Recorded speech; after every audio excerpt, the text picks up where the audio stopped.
Hey,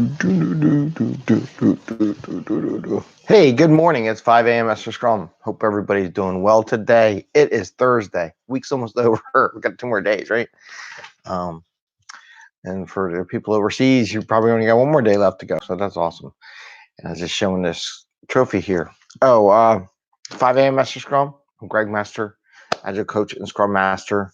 Just here to talk about tactical and practical ideas on Agile and Scrum and how they can help you get your stuff done, get home to your family, have some fun, work on some entrepreneurial activities, volunteer in your community, make some money as a business, and then maybe have some fun along the way and make it a little bit less stressful.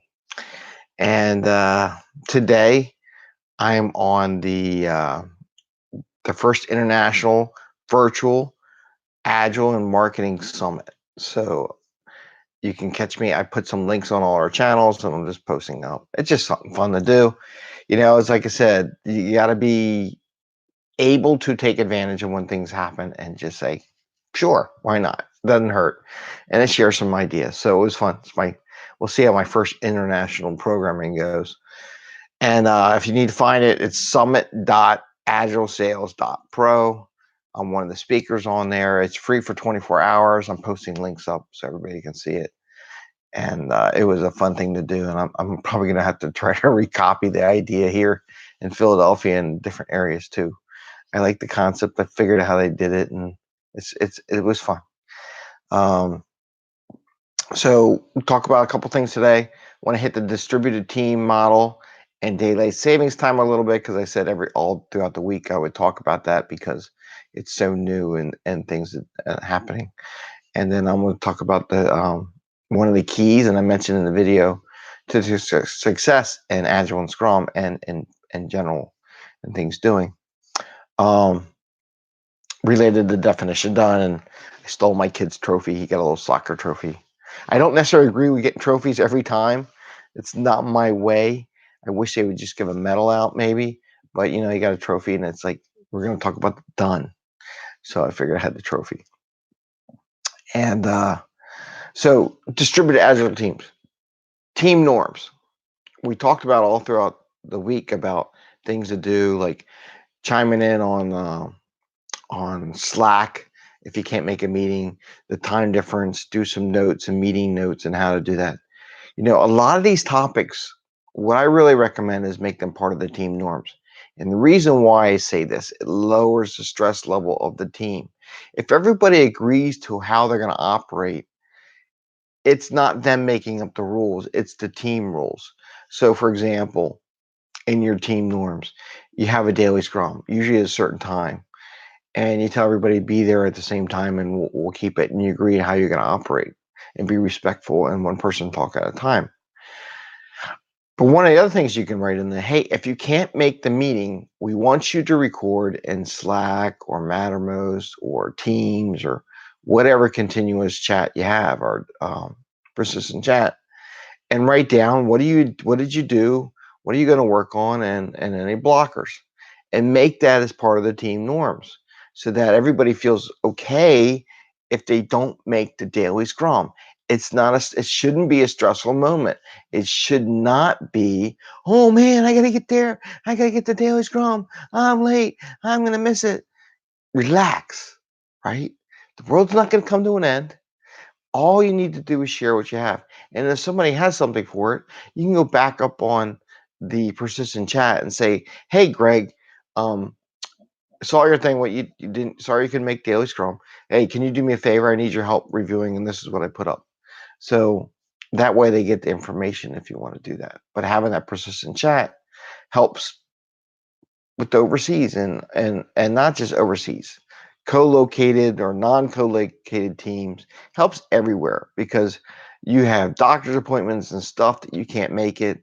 And by doing it in the persistent chat, you have that. But make that part of the team norms.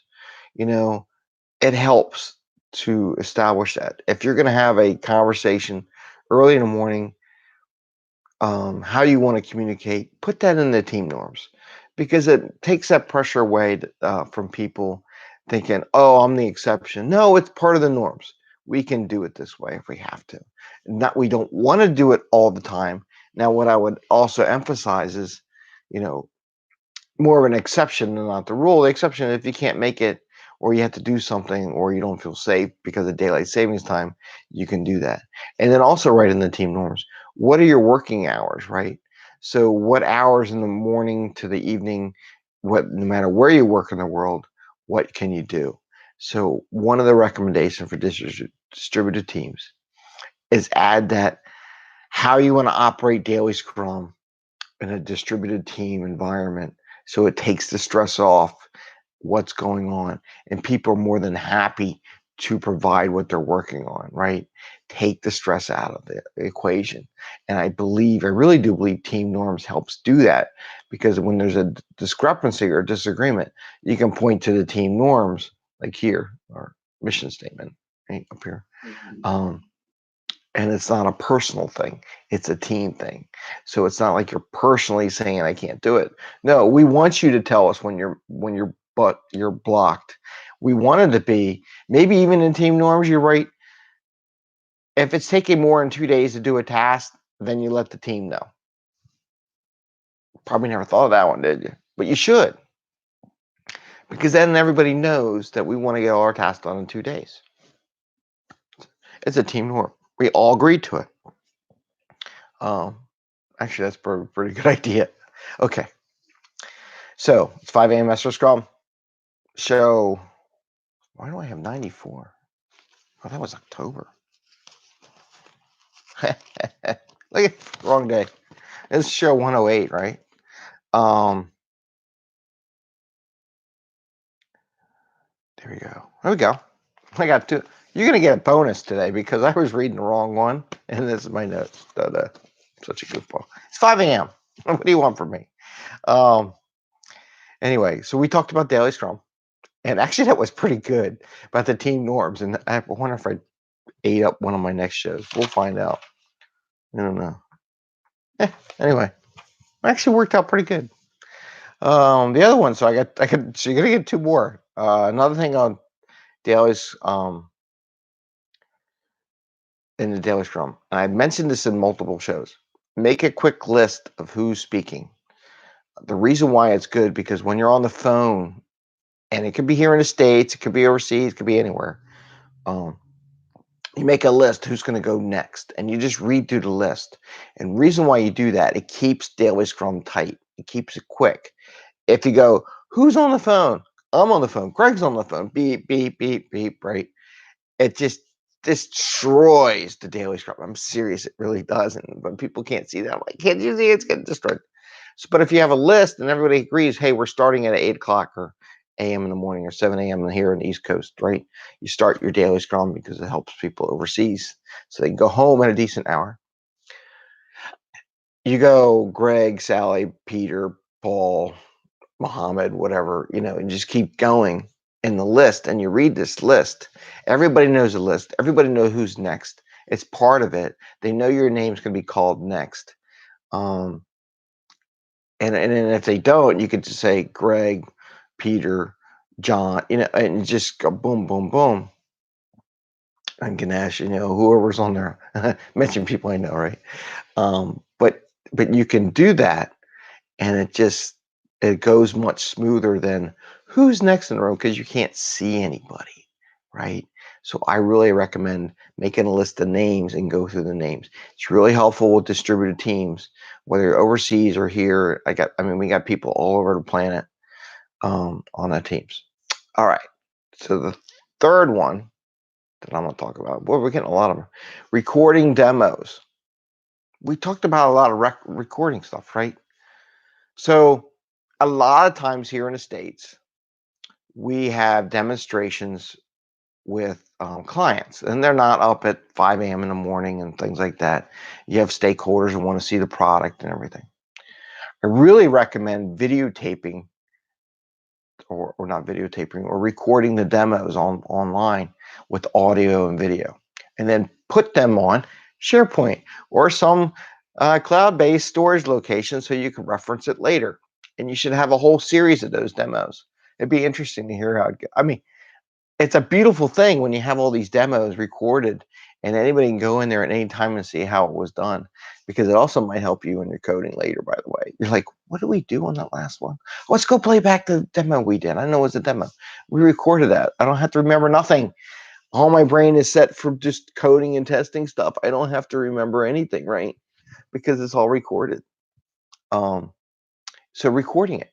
Now, another thing I would do, which is totally radical, I don't know. Let me know if you do it, but I'm going to say it's radical because I just came up with it. Because I wrote this down. This is what I was thinking during daylight savings time. All the things that you could do. Have the people offshore demo product. Let's say they can't make it because it's later in the day. Have them record the code.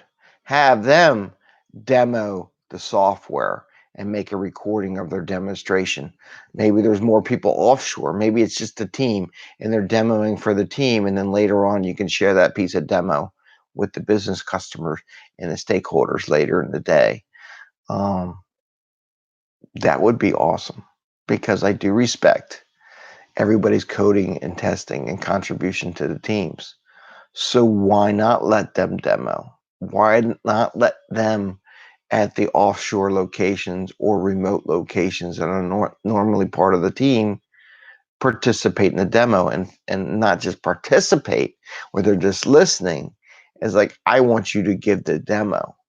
Take that challenge. I think that's an awesome. I have to make that as a challenge. I have to make a video clip. So the challenge is, have your distributed team members pre-record demonstrations for your sprint review and provide that to the customer. So that's your challenge. See how good you are as a Scrum Master. See how good you are as a team, and have your offshore, remote located, your onesie twosie people that are all somewhere else in the continental United States or whatever, record the demo for your team for later playback. I like that one. We're going to go with that. So with that, it's 12 minutes into the show. I'm going to give some of your time back. Did want to talk about, the GIF. I wrote down was the next one, and I don't think I talked about. But the idea of getting things done and celebrating that is one of the secret sauces to Scrum and Agile. And let your teams finish the work, right? And celebrate. Once they do, they get so excited. This little trophy, I don't know how much it costs, but gets the kids all excited because they got it done and they got a reward. And it's just one of those keys to success. Cleaning that slate, cleaning that board. Let them clean the board off before you add more stuff. Anyway, with that, happy scrumming. You also have an awesome day. Got some stuff done. It works. I'll have to write on my next thing because we're at the end and I don't want to talk much more on that one. But one of the things, yeah, no, I'll write T-shirts on the other one. One of my buddies, we're experimenting with T-shirts for my nonprofit that people can buy. And again, go on the summit, watch the video. It's free for 24 hours. It started now until like the next day, next morning. And there's a bunch of other shows and programming on there that's free. I encourage everybody to get some extra learning and see what's going on in the world. With that, take care. Happy scrumming.